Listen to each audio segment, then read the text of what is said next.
Hello class, welcome back again. It's Matt Russo here. I just wanted to start out by saying that the past two speeches that we have worked on have been some of the most important speeches I believe in this entire subject. These two speeches have pertained to our future careers and our future goals. In my last speech, I talked about the golden hour and how this golden hour is a set 1 hour time frame these medevac crews and teams try to follow to ensure the best likelihood chance for that casualty's survival rate. Like I said in my prior speech, there are many circumstances that can interfere with us being able to fulfill that goal. These circumstances could be lack of resources, lack of personnel, lack of aircraft. I could go on and on. But that's the number one thing, is just the lack of resources. My idea, which isn't the most cost-effective idea, could really save many American lives, as it is an idea that will allow us to both have more resources and both fulfill the job. My solution is to add more resources to both medevac crews and medevac teams, such as civilian and military side, to allow us to get our job done and always be on a stand-ready time frame. Never needing to wait for resources, aircrafts, escorts, none of that. Just always be ready, and always be ready to get from when we get the call, we can just get sent out and go retrieve that casualty to give him or her the best likelihood chance for survival.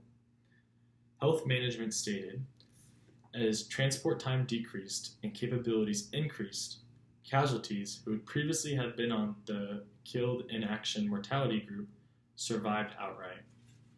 Pretty much, they did a study that allowed the crews who had more resources overseas had more of a chance of survival rate, given that even though with the circumstances of that soldier, they were picked up and brought back to a medical facility in a quick amount of time so that they had the best likelihood chance of survival. And they studied that even though it didn't matter the circumstances, that soldier always had a higher likelihood chance of survival.